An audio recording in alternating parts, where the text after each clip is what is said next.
cœur de la vie locale, à Aix-les-Bains, Chambéry et autour du lac du Bourget. Radio Grand Lac. Cette émission est présentée par les fromageries Entre Lac et Montagne de Saint-Ours et Trévignien. C'est local et c'est bon. Savourez le meilleur de chez nous avec Antoine sur Radio Grand Lac. Et bonsoir à tous, j'espère que vous allez bien ce soir. Nouvelle émission de C'est local et c'est bon sur Radio Grand Lac, le 92.1. J'espère que vous allez bien. En tout cas, je suis avec des invités de marque pour cette avant-dernière émission de l'année. Je suis avec des restaurateurs, des épiceries italiennes, mais aussi une maraîchère bio. J'ai l'honneur de vous présenter ce soir la Table Florali, ce restaurant qui a aujourd'hui, fête demain, c'est 4 mois.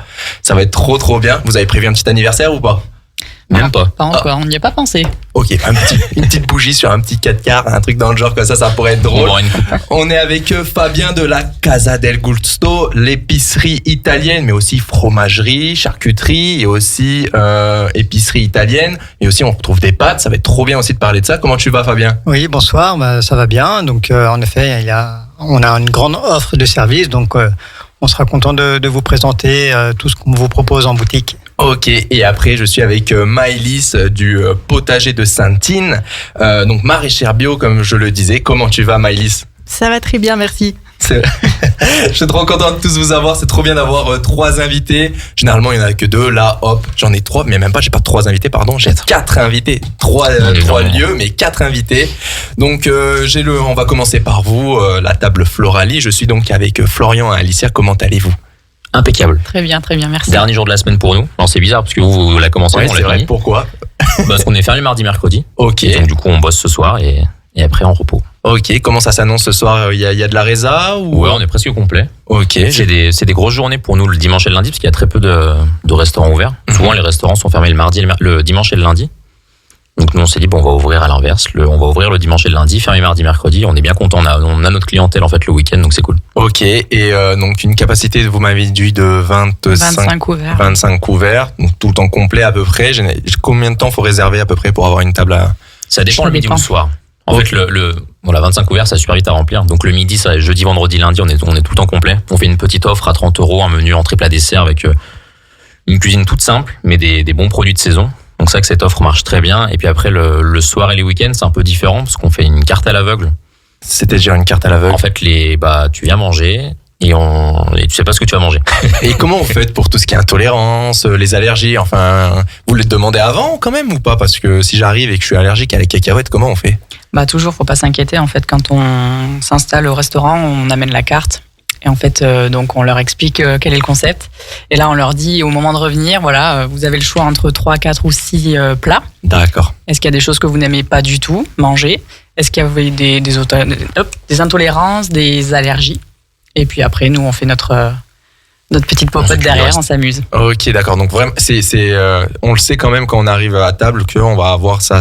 D'accord. J'ai cru que c'était vraiment à l'aveugle, en mode on se pose et on sait pas ce qui arrive, parce que ça m'est déjà arrivé sur Paris. Je suis allé manger chez un chef que j'adore regarder sur internet et avec ma copine on a réservé une table et on se pose. Et donc ils arrivent, petite amuse-bouche, et après hop, une autre entrée, mais on croyait que c'était un autre amuse-bouche. Après il y a un autre truc, et je dis à ma copine, je dis mais ça commence comme ça, mais moi j'ai presque plus faim. Et on demande au serveur, on dit mais quand est-ce qu'on a la carte ? Ils nous disent ah mais non mais les midis, juste on sert comme ça les plats. Et du coup je dis ah d'accord, ok, parce qu'on croyait que c'était que des amuse-bouches, on s'était dit trop bien. Il a dit ah non, ça va bientôt passer au plat chaud. On a une carte blanche sur le papier. Et on demande juste aux gens de choisir la temporalité du menu, 3, 4 ou 6 plats. Et en fait, on demande rien d'autre. Enfin, si après, voilà, intolérance, mais après, on s'occupe du reste. Et l'idée, c'est que le client se laisse aller, quoi. Cuisine à l'aveugle, ça se fait beaucoup à Paris, dans les grandes villes. Après, ici, en Savoie, un peu moins. Alors, Aix-les-Bains, encore moins. Mais c'est moins connu, mais c'est apprécié. C'est une belle flexibilité, parce qu'on n'est pas tenu par une carte. Quand on a une carte, 4 entrées, 4 plats, 4 desserts, on est tenu de toujours faire la même chose. Ça demande du stock, ça demande d'avoir des fournisseurs qui puissent répondre à nos produits. Nous, on travaille que avec des petits producteurs qui sont autour du lac et qui peuvent pas nous fournir, par exemple, tant de kilos de tel produit. Enfin voilà, ils s'adaptent aussi avec la saison climatique. Nous, on s'adapte vraiment à eux. Donc, on est libre vraiment pour ça. Et puis nous, on s'éclate. On a beaucoup de clients qui reviennent. Tous les week-ends, on a toujours un couple, par exemple, qui vient tous les dimanches manger tous les dimanches midi. Oh, trop mignon. Parce que, en plus, ils sont adorables. Et du coup, ils mangent jamais la même chose.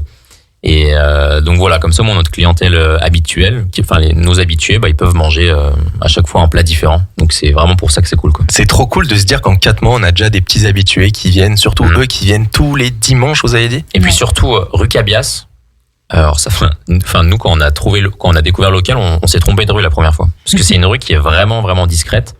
On est à 50 mètres de la rue de Genève et en même temps, tout le monde y passe le matin pour aller à l'école du centre. C'est sur le chemin pour aller à l'école du centre. Mais personne s'est dit qu'il y a un restaurant pouvait se monter ici parce que c'était un ancien garage, donc avec une porte vraiment pas très belle. Donc tout le monde passait devant ce bâtiment sans se dire qu'il y avait quelque chose. Donc on n'imagine pas un restaurant rue Cabias. Et pourtant, pourtant on est souvent complet par le bouche-oreille. On n'a jamais de passage, mais c'est vrai que le bouche-oreille fonctionne super bien. Donc c'est vrai que pour ça c'est cool, ouais. Comment ça s'est fait la création de ce lieu? Parce que vous m'avez dit que là c'était un ancien garage. Vous avez mis du temps à chercher, vous saviez que vous vouliez monter la table Floralie et vous dire allez, je sais que je veux à peu près ça. Comment on tombe sur cette petite pépite là? Et comment elle devient en vrai une vraie pépite? Parce que c'était quand même quelque chose, une pierre lambda très très moche et vous en avez fait un petit bijou pour être allé devant pour voir à quoi ça ressemblait. Je trouvais ça magnifique. Comment on trouve ça et comment il devient la table Floralie? On l'a trouvé par hasard en fait. On s'était abonné sur Le Bon Coin, sur les agences immobilières pour essayer de trouver un bien qui nous conviendrait parce qu'en fait après le Covid il y avait beaucoup d'affaires sur Aix à vendre et on trouvait pas chaussure à notre pied, ça correspondait pas à ce qu'on recherchait. Donc on s'est dit autant peut-être chercher autre chose et donc on s'est dirigé vers des locaux bruts. Et un jour il me dit tiens j'ai trouvé une annonce par hasard, je vais aller voir. Bon, il revient, il me dit il faut vraiment que tu vois ça. Bon, donc j'y suis allé et je lui ai dit ah oui, faut se projeter quand même. Faut pas prévu d'être garagiste. Faut imaginer une pièce avec c'était très encombré. Une voiture, il y avait un ULM, il y avait des affaires mais de partout. Enfin en fait on pouvait pas rentrer. À peine marcher, il y avait un petit chemin qui se dessinait, mais vraiment c'était très très très encombré.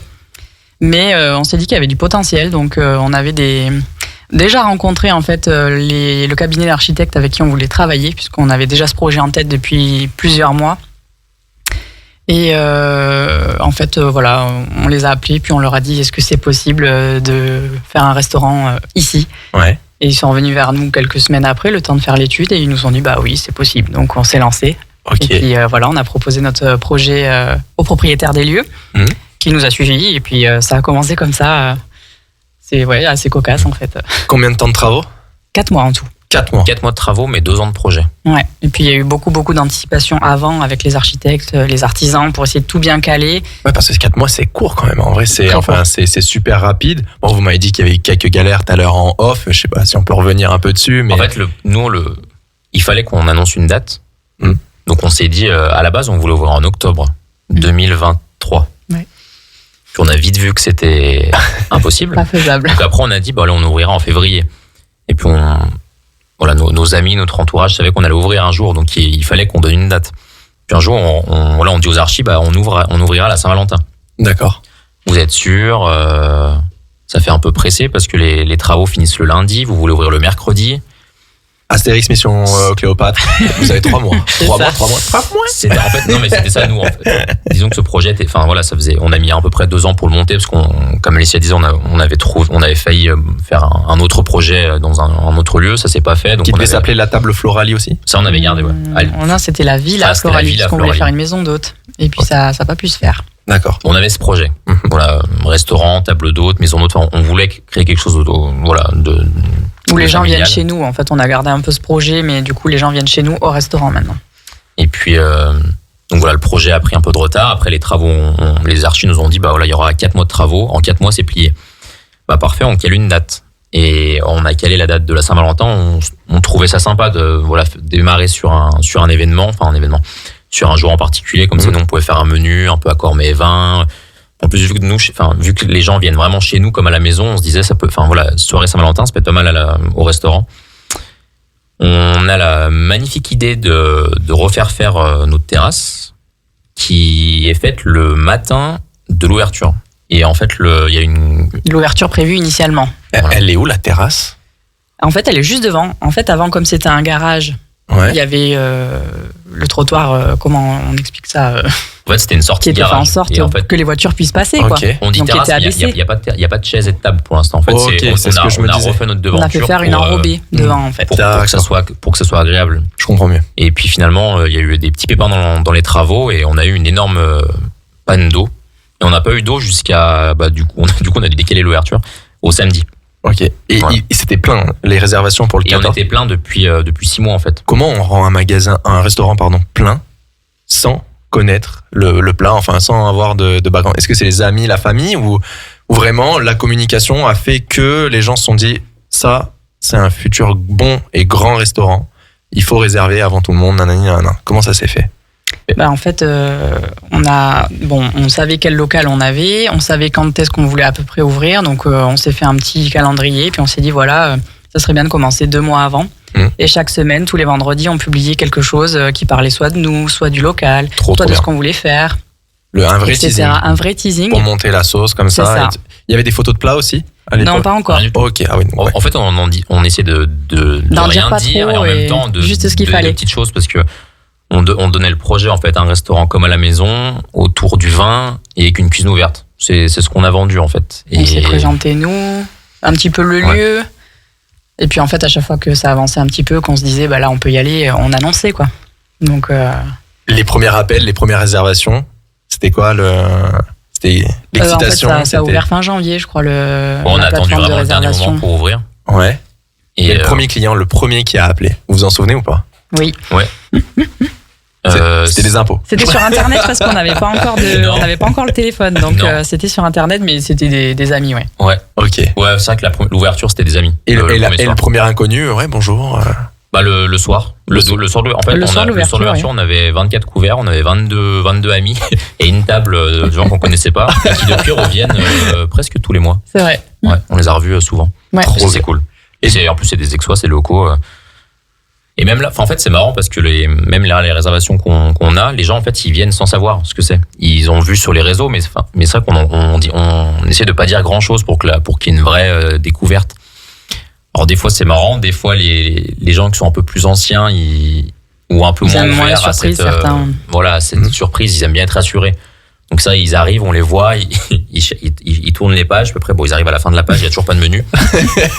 Et on voit dans leur jeu, ils se Ils décomposent. sont un peu perdus. Donc on ouais. va les voir, on leur assure, des fois même on leur annonce le menu, on n'est pas fermé, on comprend que des fois on aime bien être rassuré. Des gens qui sont un peu difficiles pour manger, donc ils ont besoin de savoir s'il va avoir du poisson, de la viande.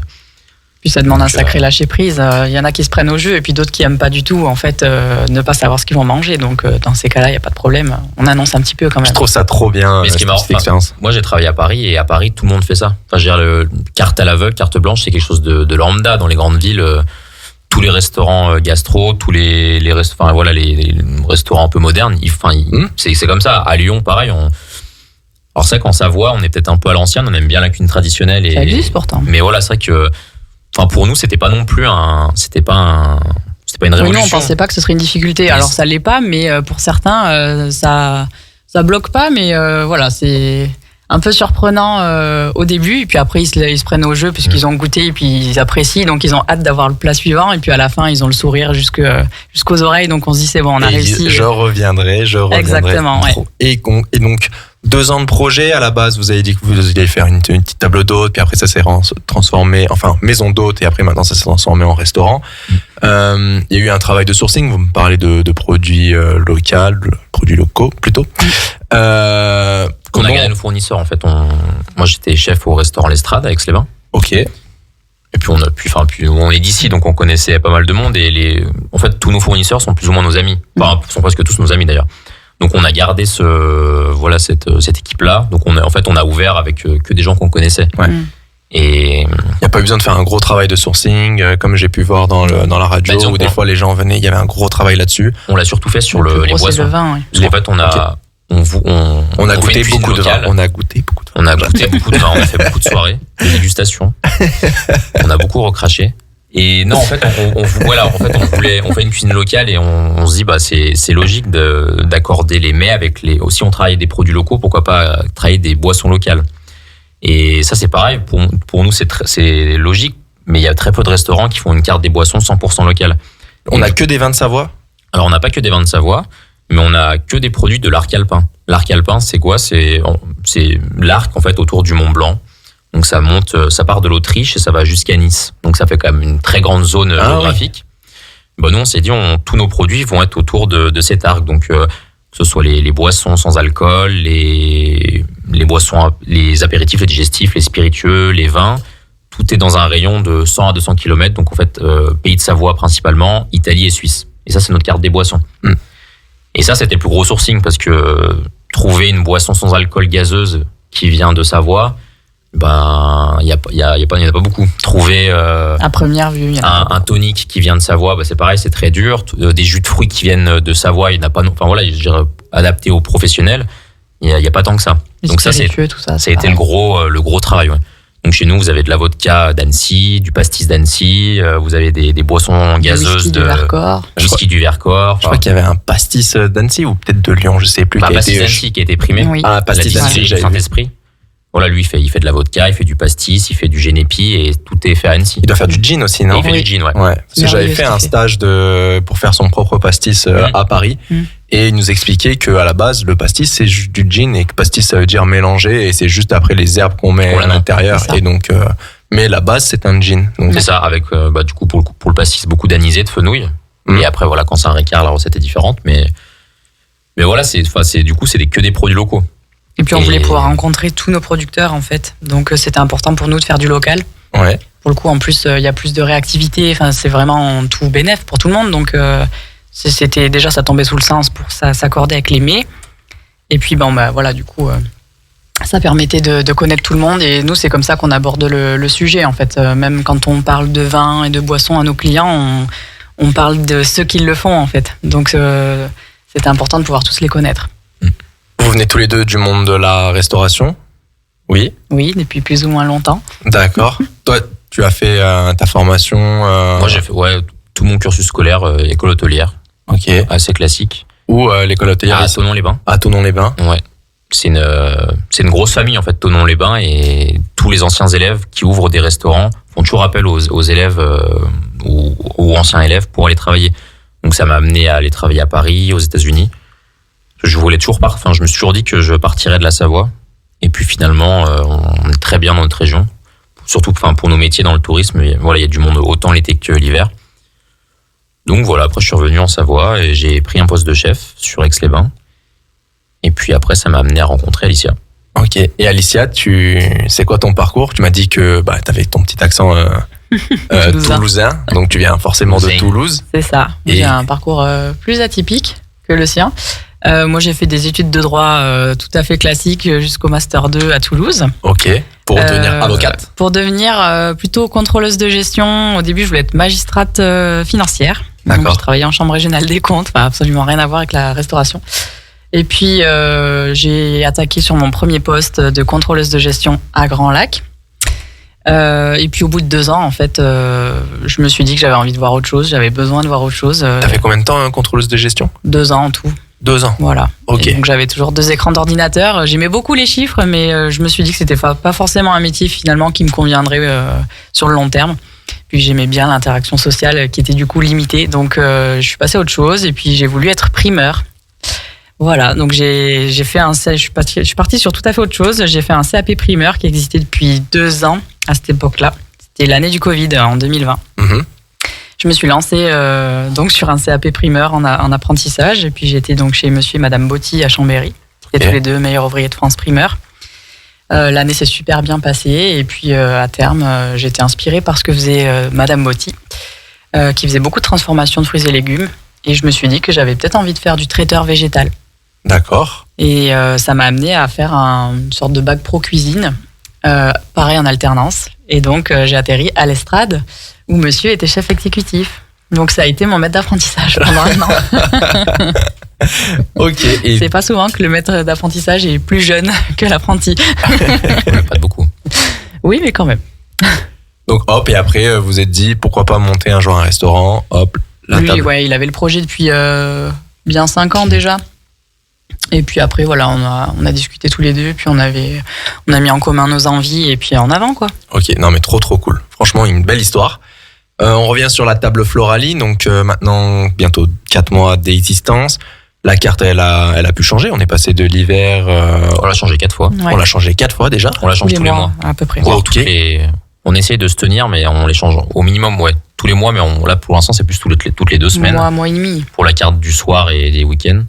Et après, en semaine, le midi, c'est toutes les semaines. Chaque jeudi, il y a un nouveau menu. Et c'est prévu ou c'est un moment comme un artiste, c'est bon, je veux une nouvelle toile, je peins quelque chose et ça sort tout de suite. Non, c'est prévu. On réfléchit un petit peu. Disons qu'on est limité en place, c'est un petit local, donc on est limité en stockage. Donc du coup, on s'adapte aussi à notre lieu. Donc dès qu'il y a plus de produits et qu'on peut pas se refournir, on change de carte. Donc, en fait, c'est aussi pour ça que la carte blanche, c'est sympa, parce qu'on est complètement libre de ce que l'on fait. On garde toujours la même qualité, le même standing et le même type de produit, mais on est là, il y a plus d'asperges. On avait de l'asperge à la carte, et on n'en met plus. Et du coup, on va pas aller acheter de l'asperge qui vient du Pérou ou de l'asperge de mauvaise qualité de je sais pas où pour continuer cette carte. On change. Et en fait, c'est comme ça tout le temps. Donc c'est poisson pour tout, ouais. Et en ce moment, qu'est-ce qu'on retrouve du coup à la carte? C'est non, j'ai pas le droit de. Ou qu'est-ce qu'on retrouvait les produits? Si, Qu'est-ce on qu'on peut vous retrouvait dire les avant produits phares en fait. On essaie de travailler du poisson du lac quand on arrive à en avoir. Du lac ou Bourget. des lacs. Ouais. Ouais, jusqu'au lac Léman lac du parfois. Bourget, donc la Varée du Bourget, la Ferra du Léman, c'est vrai que pour les poissons L'omble locaux chevalier. et l'omble chevalier, donc on reste assez local. Après, c'est tous les produits d'été, les petits pois, les fèves, les tomates qui arrivent, les courgettes, tous les petits légumes d'été, les cerises, les fraises, tout ce qui arrive en été. Après, on fait du bœuf, on fait du magret de canard. Ça reste des produits finalement simples, accessibles à tout le monde. Mais travailler un peu différemment. On essaie d'amener tout le temps des herbes qui viennent de notre maraîcher, des épices qu'on a découvert lors de nos voyages ou des épices qu'on aime beaucoup. Donc c'est une cuisine locale, mais on l'adapte en fait avec des produits qui viennent d'ailleurs. Le poisson, dès qu'on n'a pas de poisson du lac, c'est poisson des côtes bretonnes, une belle pêche durable. Alors, on n'est pas fermé, c'est plutôt ouvert. On aime bien surprendre en fait. Donc l'idée c'est déjà par la carte surprise, parce qu'on sait pas ce qu'on va manger, mais en même temps c'est des produits de saison que tout le monde connaît. Donc l'idée c'est aussi de se dire est-ce que je vais pas le twister avec une épice, avec une technique venue d'ailleurs, et en fait à chaque fois les clients sont super surpris et puis ils nous disent j'aurais pas pensé à cette association, et en fait c'est des produits que tout le monde connaît, mais fallait encore penser à les manger ensemble quoi. Ok. Donc c'est rigolo. En quelques mots, est-ce que vous pouvez me récapituler les horaires d'ouverture de la table Floralie, puis pourquoi aussi venir chez vous? Enfin, en tout cas, déjà juste de parler avec vous, ça donne trop envie de venir, mais peut-être en quelques mots aussi, un petit récap, tout ça. Nous sommes ouverts du jeudi au lundi. Non, on est fermé le mardi, mercredi. Et après, on est ouvert tout le temps du jeudi au lundi. Donc, midi et soir. Même donc, le dimanche. Si vous voulez manger un repas rapide en famille, un repas d'entreprise, une petite cuisine du marché assez simple et efficace, vous venez le jeudi, vendredi, lundi, midi. On est ouvert de midi à 13h. Donc là, c'est un menu entrée plat dessert à 30 € qui change toutes les semaines. Qui est annoncé du coup. Et là, c'est une cuisine très simple. C'est là ce midi, par exemple, c'était rôti de porc sauce charcutière, que des produits frais, mais c'est une cuisine très simple de marché Avec du goût. Bonne, simple, rapide à servir et à manger. Et puis ensuite, si vous voulez une cuisine un peu différente, une ambiance différente aussi, vous laissez surprendre et bien manger, bien boire, parce qu'on met vraiment l'accent sur la boisson aussi, mais à consommer avec modération, bien évidemment. Et venez le soir et les week-ends, donc jeudi, vendredi, samedi, dimanche, lundi. On est ouvert dimanche, lundi. Bien le préciser, parce qu'il y a très peu de restaurants ouverts ces jours-là. Et là, on vous accueille avec grand plaisir. Premier service à 19h et on est ouvert jusqu'à 23h. Ok. Écoutez, je vous remercie. Merci. Franchement, c'était un super échange. Avec grand plaisir. Votre voix, elle passe super bien. Ça, c'est sûr. Merci. Et puis, on va mettre une petite page de musique. Puis après, on va enchaîner avec la Casa del Gusto et le potager de Saintine. Radio Grand Lac 92.1, le grand bain de la vie locale. Cette émission est présentée par les fromageries Entre Lac et Montagne de Saint-Ours et Trévignien. C'est local et c'est bon. Savourez le meilleur de chez nous avec Antoine sur Radio Grand Lac. On est sur Radio Grand Lac, on n'est plus à Aix-les-Bains. Maintenant, on va bouger en Italie chez la Casa del Gusto. Je suis avec Fabien. Fabien, est-ce que ça va toujours? Est-ce que ça t'a donné envie d'aller manger à la table Floralie? Bonsoir. Oui, en effet, j'en avais entendu parler, mais je pensais pas que il faisait une cuisine de marché comme ça. C'est une cuisine que j'affectionne particulièrement, donc j'irai faire un tour. Ouais, comme toi, c'est très récent. Toi, tu as 8 mois d'ouverture, ils en ont 4. Est-ce que toi aussi, tu as connu des petites galères? Comment ça s'est passé? C'était quoi avant? Ah oui. Donc avant, il y avait un fromager. Donc nous, on est situé donc avenue du Grand Port, tout près de l'avenue de Genève, à côté de la boulangerie Pot et Pâton. Ok. Et en effet, on a eu quelques galères comme tout le monde jusqu'à l'ouverture, mais l'ouverture s'est bien passée. Ça a mis combien de temps pour se créer la Casa del Gusto? Plutôt rapidement, parce que à partir du moment où on a les clés, faut payer un loyer. Et donc, je dirais qu'en 2 mois, on a tout mis en place. Ok. Ah ouais. En fait, vous êtes rapide de ouf là dans les travaux. Il y a eu beaucoup de choses à faire ou ça allait en vrai? Le fromager avait laissé quelque chose d'assez propre et tu t'es dit j'ai juste à rajouter ça, un coup de peinture et puis let's go, j'y vais, je fais ce que je propose.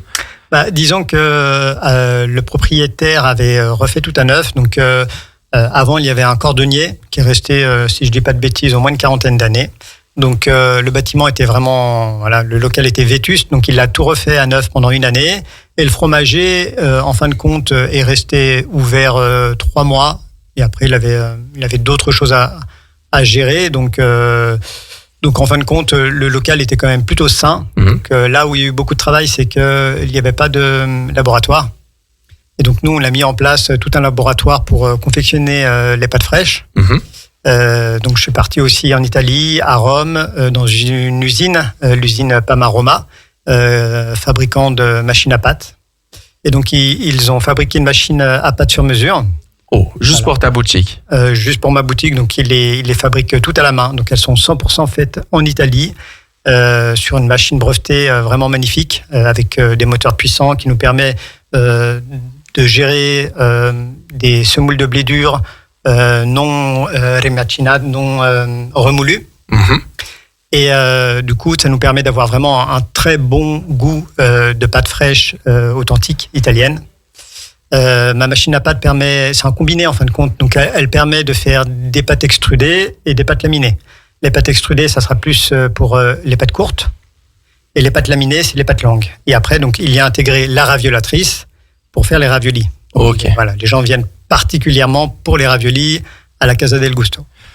On revient un petit peu en arrière. Oui. C'est quoi ton parcours? Est-ce que avant tu étais aussi déjà dans la food ou est-ce que tu as eu un retournement professionnel un peu? Est-ce que toi aussi tu étais dans le droit et d'un coup tu t'es dit allez hop je vais Quasiment, oui. C'est vrai? Oui. Donc moi je suis plutôt un passionné de cuisine italienne et c'est ce qui m'a amené à ouvrir la boutique.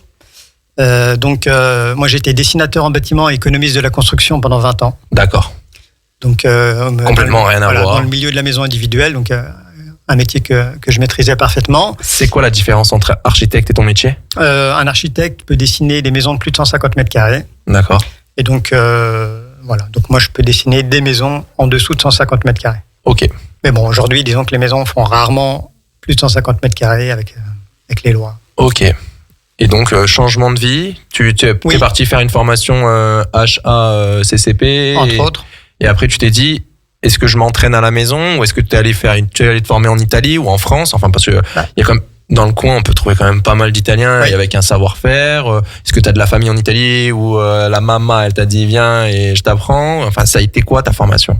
C'est un combiné de tout ça, en fait. Donc moi, j'ai toujours j'ai des origines italiennes. Donc je viens des Abruzzes du côté de mon père et de la Calabre du côté de ma mère. Donc j'ai passé toutes mes vacances. Donc même des vacances où j'ai passé seul avec ma grand-mère dans les Abruzzes ou avec ma tante qui parlait pas un mot français en Calabre. Donc tous les matins, on se levait, on allait traire les chèvres, on leur donnait à manger.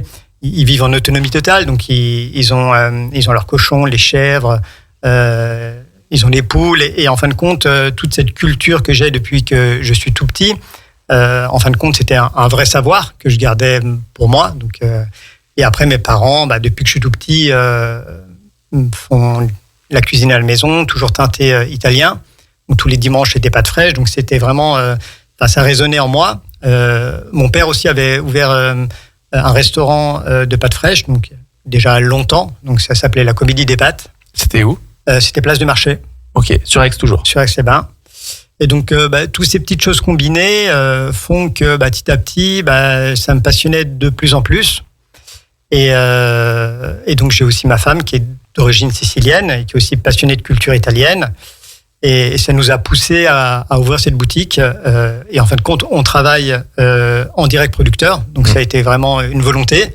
Un travail dur pour une petite épicerie fine, puisqu'il faut contacter chaque producteur, gérer l'acheminement, le transport depuis l'Italie. Donc ça, c'est un travail assez monstrueux pour une épicerie fine.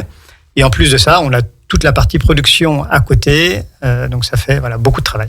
Ouais, c'est vrai que là-dessus, ce qui est bien avec toi, c'est qu'on retrouve des produits qu'on ne retrouve pas de l'autre côté de la frontière. Tout simplement, on va retrouver vraiment ce côté que j'aime bien quand je parle de produits locaux, mais toi, du coup, ces produits italiens qu'on va retrouver dans du terroir, fait par des petits artisans. Ça, c'est ce que j'adore parce que je t'en avais parlé quand on s'était rencontrés, que moi, j'avais fait la communication d'un traiteur sicilien et on retrouvait aussi pas les mêmes produits, mais la même typologie et que j'adorais et que en fait, on va retrouver des super beaux packaging et quand on va l'ouvrir, ça va être aussi bon visuellement que au niveau du goût, du palais. C'est trop bien et j'étais trop content de retrouver ça sur Aix-les-Bains lorsque j'ai déménagé. Et c'est combien de temps à peu près de boulot? Parce que tu m'as dit monstrueux, mais est-ce que c'est pendant que vous faisiez les travaux, vous aviez trouvé, ou est-ce que tu avais déjà tes fournisseurs limite avant de créer la Casa del Gusto? Disons que c'est un travail. Donc nous, déjà, on est parti plusieurs mois en Italie. Donc on allait voir directement des producteurs. On est allé au fin fond de la Calabre. On a rencontré des fermes où les vaches elles broutaient avec la vue sur la mer, donc une vie magnifique pour elles. Envie de devenir une vache. Voilà. Non, c'était vraiment une très belle aventure. Après, on a des marques qu'on affectionnait. Donc on travaille avec entre autres les Panettone. Donc on travaille avec Olivieri 1882, qui est une maison historique. Donc située entre Vérone et Venise, qui font des panettone avec une levée de la pâte lente à 48 à 72 heures, donc un vrai long travail pour un vrai bon panettone artisanal. On travaille avec Fiasconaro, qui est en Sicile, qui nous font des panettone exceptionnels, qui sont entre autres, qui sont aussi commandés par le Vatican et la petite histoire aussi la NASA. Donc partout dans le monde, il y a des gens qui commandent ces panettone artisanales et de cette petite fabrique. Et donc toutes ces histoires, nous, on les suit depuis longtemps. Et c'est des produits qui nous tenaient à cœur et qu'on voulait proposer en boutique. Donc, toi, dans ta boutique, on va retrouver tout ce qui est pâte fraîche, qui est donc du coup fabriqué par ton savoir-faire, et aussi la machine qui a été faite sur mesure pour tes besoins. On va retrouver aussi la côté épicerie où on va retrouver des produits d'artisans, des produits d'exception. Est-ce qu'on retrouve aussi tout ce qui est produits donc charcuterie? Oui. Alors, donc pour la charcuterie, donc on travaille avec Villani 1886. Donc c'est des charcutiers de très haute qualité historique en Italie. Donc eux ont 5 sites en Italie pour maîtriser la charcuterie et avoir la mention IGP dans chaque secteur où ils se trouvent. Donc on a du très bon jambon de Parme, on a de Capicole des Pouilles.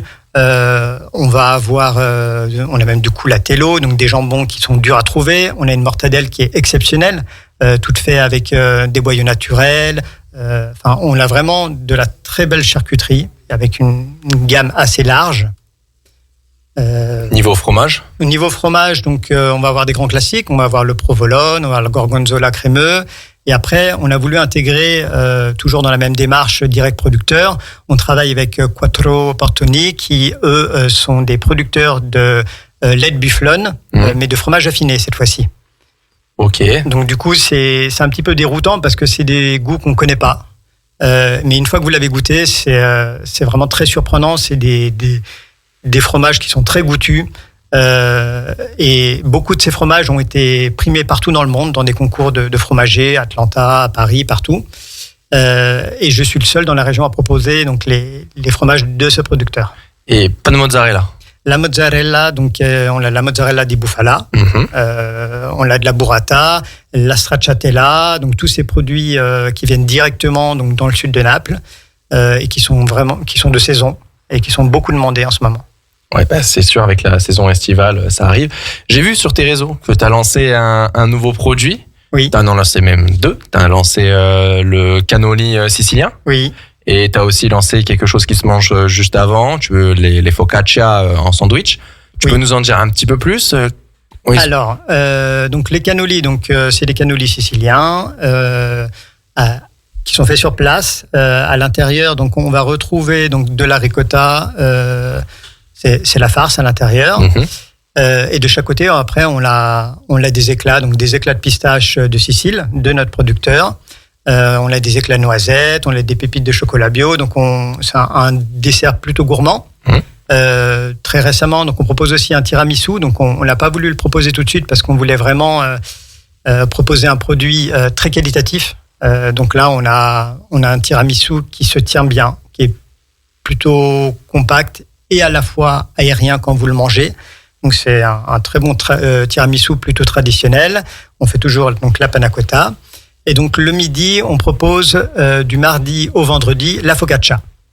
Et la focaccia, donc on l'a travaillé pendant plusieurs mois avec la boulangerie Un Goût de Nature, qui se trouve avenue d'Annecy, en face de Carrefour Market à Aix-les-Bains.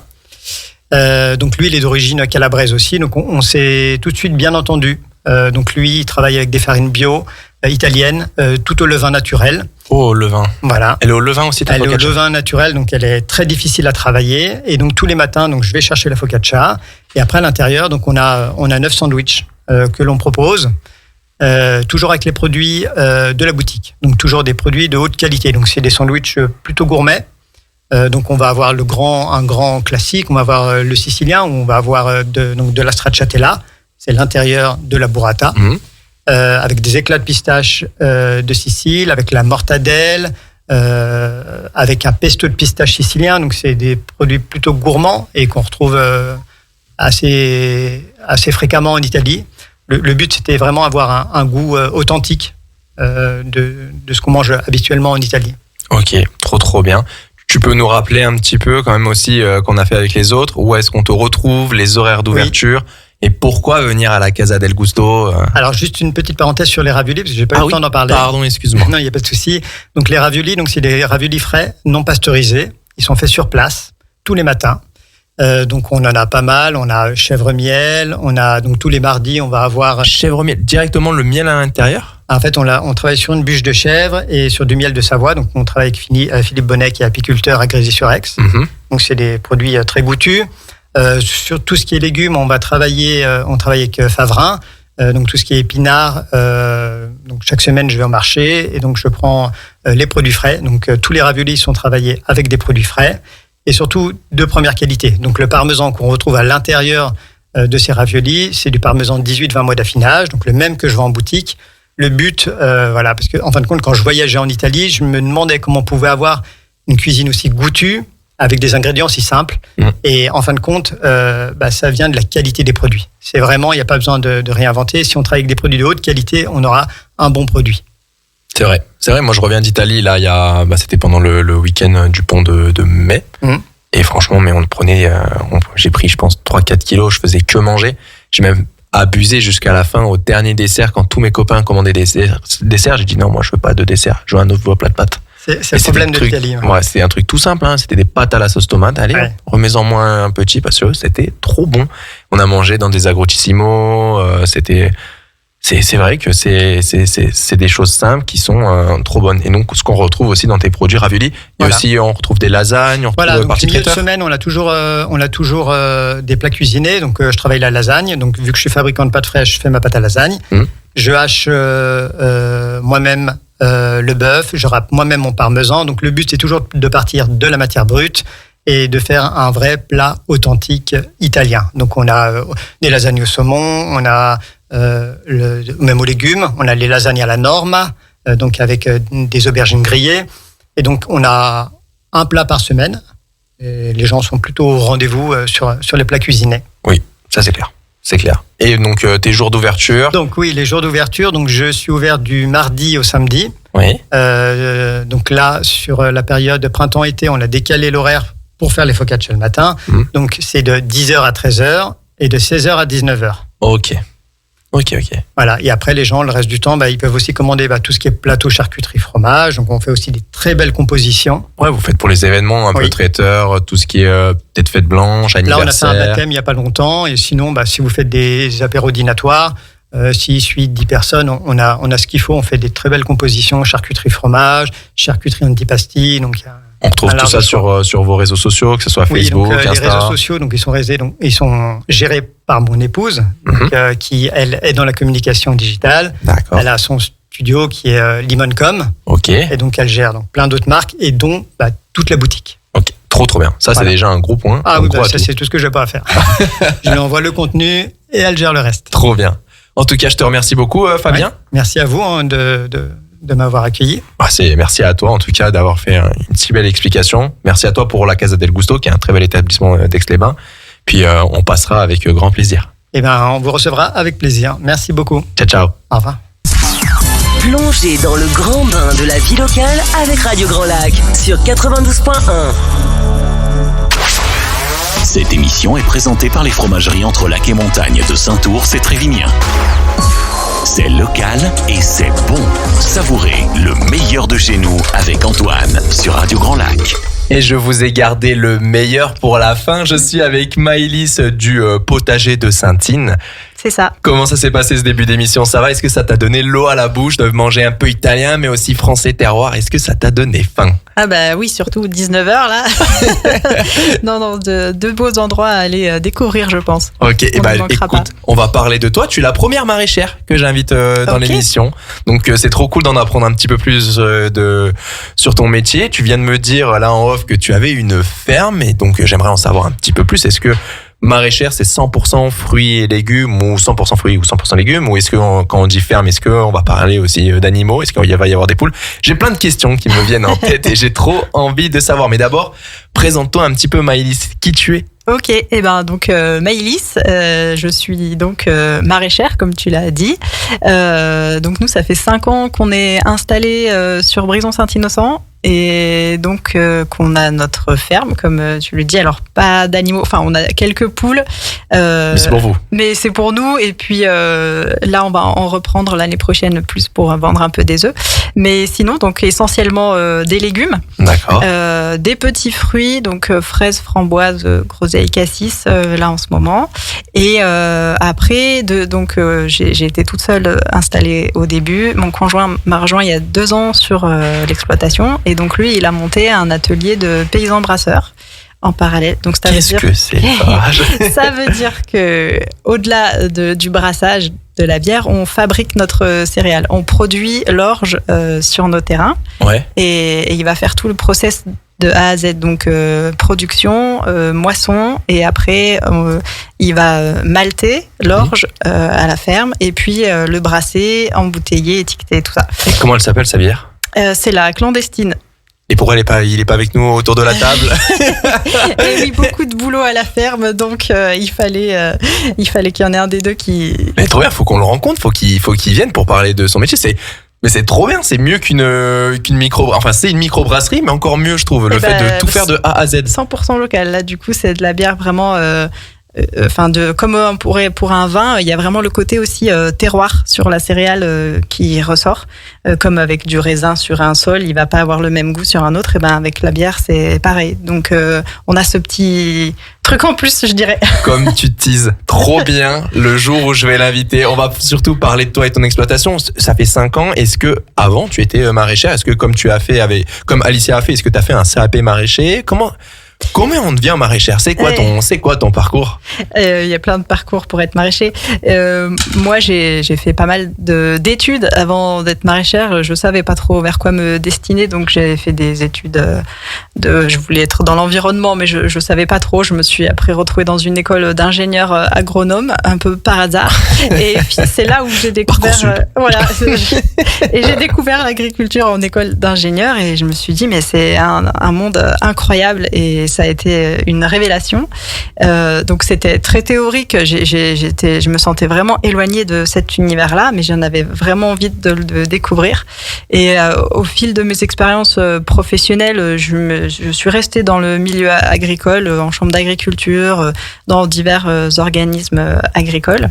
Et jusqu'au jour où je me suis dit, mais en fait, je veux pas être conseillère, je veux être de l'autre côté, moi, je veux être agricultrice.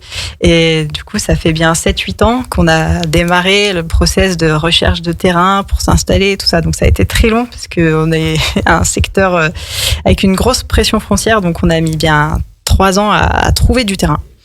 Et du coup, en attendant, je faisais mes recherches et puis j'ai travaillé pendant un an et demi chez différents maraîchers pour apprendre sur le tas, parce que en fait, ingénieur agronome, on apprend plein de choses, mais le concret de la terre, j'en ai mettre la main dans la pâte, quoi. Donc ces expériences, c'était vraiment hyper formatrices et voilà. Et donc, t'as trouvé d'abord le terrain ou t'as fait la ferme, puis après, petit à petit, t'as agrandi le terrain? Ça a été beaucoup de porte-à-porte au début pour trouver du terrain qui n'existait pas, mais j'étais tellement acharnée que voilà, j'allais carrément sonner chez les gens en leur disant est-ce que vous n'avez pas un petit terrain bout parce qu'en vrai tu pourrais pas te dire même pas, tu peux même pas aller dans une forêt ou les trucs comme ça parce que c'est compliqué pas... ouais, enfin il fallait quand même un terrain. Après on voulait vendre à la ferme aussi, donc il fallait un terrain qui soit quand même accessible, potentiellement un bout de bâtiment aussi. Donc bon, j'avais des grandes idées très préconçues de ce que je voulais faire par rapport à mes expériences que j'avais eues, et il a fallu revoir tout à zéro parce que sur Brison-Saint-Innocent ça n'existait pas. Donc, Madame elle rêve. Voilà. Les gens ils me disaient tu veux monter une ferme à Brison-Saint-Innocent, tu n'y arriveras jamais. Mais moi j'avais décidé que j'y arriverais quand même. Donc c'est très atypique comme installation. On est hyper morcelé forcément parce que voilà, on a un petit bout de terrain ici, un petit bout de terrain là. La recherche de foncier était très compliquée. On a trouvé du terrain au début et puis après bon, avec les propriétaires ça s'est plus ou moins bien passé. On a dû partir des terrains initiaux, donc démonter les serres, remonter les serres sur un autre terrain. Donc ça a été une aventure. Non, mais surtout que je pense que des fois tu prends des terrains où la terre elle est en fait si en vrai elle peut être bonne la terre quand même si elle a jamais rien eu dessus. Les premiers terrains qu'on avait, la terre était vraiment super, et après on a eu d'autres opportunités où quand on était en galère, des propriétaires nous ont tendu la main au bon moment, donc on a eu vraiment cette chance là. Et donc après il y a des terrains sur lesquels ils sont moins propices, je dirais, au maraîchage. Mais on est obligé de faire avec, donc ça prend du temps aussi. On arrive sur un terrain qui était nu ou enfin avec de l'herbe ou même rien, et donc le rythme légumier, je dirais, est différent. C'est très rapide. On fait beaucoup de cultures, il faut que ça s'enchaîne et le sol doit être réactif. Ça prend 3-4 ans. Donc là, on commence à être sur une première, deuxième année où je dirais on commence à vraiment être sur de la production, parce que ces 4-5 dernières années, on était à chaque fois, on a été trimballé un peu à droite à gauche, donc beaucoup de mise en place, de travaux, et on faisait tout à la fois. Donc même au niveau du boulot, c'était énorme, et donc on était au four, au moulin. Et donc là, cette année, on commence à avoir une belle production et des vrais beaux légumes. Okay. C'est chouette. Trop cool. On retrouve donc forcément des légumes, des fruits, des légumes de saison. Ça se passe comment avec le dérèglement climatique? Est-ce que c'est pas trop compliqué? Moi, je l'ai vu, genre, j'ai planté, en ce moment, je suis un peu comme toi en ce moment, genre, je kiffe la terre. Vraiment. Je suis allé distribuer des composts sur le Grand Chambéry et Grand Lac. Je suis tombé amoureux des composteurs. Vraiment, je trouve ça trop stylé. Tout ce que je peux prendre, je le prends. Les trucs pour retourner le compost. Je suis dégoûté parce que Grand Lac, ils ont 1 an et demi de retard pour donner des composteurs alors que j'en veux un. Et j'aime trop ça, et donc je me suis dit vas-y, je vais planter mes premiers basiliques, et quand j'ai regardé la date, je me suis dit oh mais je suis en retard de ouf, et je les ai plantés mes semis, donc je les ai mis en intérieur et ça a poussé, j'étais trop content, et là je l'ai commencé à les mettre en extérieur, et au final quand j'en parlais avec un ancien il m'a dit non mais t'inquiète, avec le temps qu'il y a eu t'es pile, c'est bon. Et toi, est-ce que c'est à peu près pareil? Est-ce que t'as les mêmes problématiques, ou t'as planté des choses, au final ça donne rien, il y a trop d'eau ou peut-être pas assez de soleil? C'est quoi les problématiques que tu as en ce moment? C'est compliqué parce que les 3 dernières années qu'on a eues, il a fait très chaud, très sec très tôt. Et du coup, c'était des épisodes qu'on avait rarement eu avant. Donc, on s'était dit, il faut décaler notre plan de culture parce qu'au mois de mai, il fait déjà 35 degrés. Les légumes de printemps, ils supportent pas. Donc, même les légumes d'été, ça crame tout. Donc, il faut tout décaler, planter en avril ce qu'on plantait en mai. Cette année, c'était loupé, quoi. Hein, clairement, du coup, c'est ça qui est difficile, c'est que nous, le programme, on le fait en automne de l'année d'avant. Enfin, on est décalé d'une saison sur l'autre. Donc là, on est en train de planter les poireaux et les choux qu'on va récolter cet hiver. Okay. Et les tomates, on les a semées en février. Enfin, et du coup, comment anticiper des météos comme ça, c'est difficile.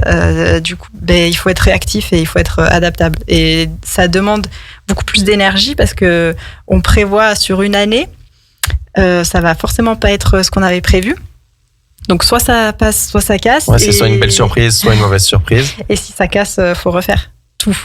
Et il faut être réactif tout de suite. Et c'est ça qui est difficile, c'est que en fait, il faut toujours le même étal. Il faut avoir les légumes là maintenant. Mais pour les avoir là maintenant, ça veut dire des fois on les a plantés 2 ou 3 fois même parce que ils ont gelé ou parce qu'ils ont pris la grêle, parce qu'il y a eu trop d'humidité. C'est vrai qu'il y a la grêle aussi comme le raisin. Toi, et du coup, c'est des fois ce qui est compliqué aujourd'hui, c'est que pour avoir la même chose, ça demande des fois 2 fois le boulot. Mais ça, on le voit pas. Enfin, surtout en bio. Ouais. Parce que c'est vrai qu'il y a plein de gens qui vendent des très bons. Pourquoi t'as choisi le label bio? On est d'accord, faut payer pour avoir le label bio, je crois. Il faut payer le certificateur qui vient sur notre ferme mettre le tampon. Il vient une fois par an? Il vient 2 fois par an. Une fois pour les fruits d'été. Non, c'est un contrôle qui est prévu, notifié, quoi, et un contrôle surprise. D'accord, un contrôle surprise. Oui. Il vient, salut. Oui, pour être sûr que. C'est strict? C'est quelqu'un qui rigole pas, c'est quelqu'un comme les impôts ou c'est ça va, Ça dépend des contrôleurs. Nous, on a une contrôleuse, on est avec le Alpes Contrôle, donc déjà c'est un organisme qui est local et c'est des gens qui sont quand même proches du monde agricole et qui connaissent les difficultés éventuelles qu'on peut avoir. C'est des gens qui sont compréhensifs. Après, il y a un cahier des charges qui est ce qu'il est. Donc toi, tu le respectes quoi qu'il arrive. Oui, voilà. Tu sais que ça va bien se passer, ils vont pas. Donc nous, on est droit dans nos bottes. On n'a pas de. Rien à cacher. On n'a rien à cacher. Et puis si des fois sur certains critères, ce qui est très, très compliqué, c'est qu'aujourd'hui, il y a beaucoup d'administratifs, il faut tout noter. Si on a du fumier d'un voisin, il faut avoir le papier qu'on a fait signer au voisin. Pour l'étiquetage, il faut avoir fait vérifier l'étiquette. Donc, des fois, nous, ça va tellement vite qu'il y a des petits trucs qu'on passe à côté. On va avoir une non-conformité. Et hop, la fois d'après, on se sera mis dans les règles et tout va bien. D'accord. Ok. C'est moins contraignant que ce que je pensais. Parce qu'il y avait plein de gens que je voyais qui abandonnaient pas, mais qui disaient, ça va, je sais que je fais du bon produit, les gens me connaissent, donc. Il faut être rigoureux, faut noter tout ce qu'on fait, faut être organisé, donc c'est parce il y a un contrôle, donc il faut qu'ils puissent vérifier ce qu'on fait. Et puis après, ça veut dire aussi pas de produits chimiques, pas de, voilà, il y a quand même en bio, il y a vraiment pas de produits chimiques. Alors il y a pas de produits chimiques de synthèse. D'accord. Après, il y a des produits organiques qu'on peut utiliser, le savon noir, des produits qui sont labellisés en bio. Pour enlever le puceron. Voilà, exactement. Je l'ai fait sur mon rosier. Donc après, il y a quand même des produits qui sont autorisés. Mais tout ça, pareil, il faut garder les factures. Il faut être rigoureux en bio. Et donc, toi, tu vends directement donc à la ferme. Tu as acquis une ferme il y a combien de temps? Donc là, on est locataire partout où on est, mais aujourd'hui, on a la ferme. Enfin, moi, j'appelle ça la ferme. C'est donc sous le château de la Rupelle à Brison-Saint-Innes. On a un petit local là où on vend nos légumes. Et depuis le Covid, ça a été un peu compliqué, on est monté très haut, puis on est redescendu très bas, la clientèle a été très fluctuante, du coup on a dû pas mal se diversifier, déjà au niveau de notre gamme, et puis aussi maintenant je propose pas mal de produits d'autres producteurs locaux, donc on a des fruits, on a de la farine, on a des confitures, là on va attaquer les premiers abricots de la Drôme, on travaille avec on a du fromage de Savoie, tout est ultra local et avec des petits producteurs que je connais en perso, que j'ai découvert au fil des rencontres. On a du poulet de la Chambotte. Donc on a vraiment, on commence à avoir une jolie gamme. Et comme ça, les gens peuvent partir avec un panier garni, quoi. Trop stylé. Et tes produits, est-ce qu'on les retrouve aussi sur les marchés? Est-ce que tu fais le marché, je sais pas, d'Aix-les-Bains? Je l'ai fait pour la première fois. Je suis arrivé en janvier et j'ai pu enfin faire le marché sur Aix-les-Bains. J'étais content de voir des produits. J'étais un gosse. J'étais trop content. Et est-ce que toi, donc, on retrouve que à la ferme ou aussi ailleurs? On retrouve que à la ferme. D'accord. Exclusivité. Oui. Après, on travaille aussi avec par exemple, on travaille avec La Ressource à Aix-les-Bains, qui est une épicerie un vrac rue de Chambéry, avec la boulangerie comme autrefois, qui est une boulangerie bio aussi. Enfin, après des restaurateurs aussi dans le secteur qui vont travailler nos produits. Ah oui, est-ce que tu fournis le B2B, les restaurateurs, tout ça en produits? Quelques-uns, ponctuellement, pas sur tous les produits, mais c'est quand pas ton on cœur de cible, mais non, c'est parce qu'on a comme pas beaucoup de surface, mais parfois ça nous arrive d'avoir des surplus. Donc dans ces cas-là, j'ai 2-3 restaurateurs avec qui je travaille bien, et puis voilà, La Ressource, comme autrefois, je les livre toutes les semaines. Ok, trop bien. Eh ben écoute, je te remercie beaucoup Maëlys d'être passée. Je sais pas si tu veux compléter par d'autres choses ou pas. Juste dire que donc on est ouvert le vendredi de 16h à 19h et que on propose de commander en ligne en fait avec un système de click and collect. On a un site internet qui référence tous nos produits. Vous pouvez passer votre commande en ligne du mardi matin même au jeudi midi et venir le récupérer sur place directement de 16h à 19h le vendredi. Voilà. Ok. Eh ben écoute, je te remercie beaucoup. Merci pour cette petite découverte. Merci aussi d'avoir parlé de ton compagnon qui a un projet superbe. Je l'inviterai sûrement. Enfin, je sais avec pas, on plaisir. va rentrer en contact. Mais c'est avec joie que j'ai envie de te revoir, peut-être dans l'émission, parce que c'est trop bien ce que tu fais. Et puis, je te remercie beaucoup. Merci Allez, à vous. Bonne soirée. Bonne soirée. Au revoir. Au revoir. Radio Grand Lac. Plongez dans le grand bain de la vie locale avec notre application 100% gratuite pour écouter votre radio préférée. Radio Grand Lac. Téléchargez-la dès maintenant et vivez l'expérience Radio Grand Lac où que vous soyez.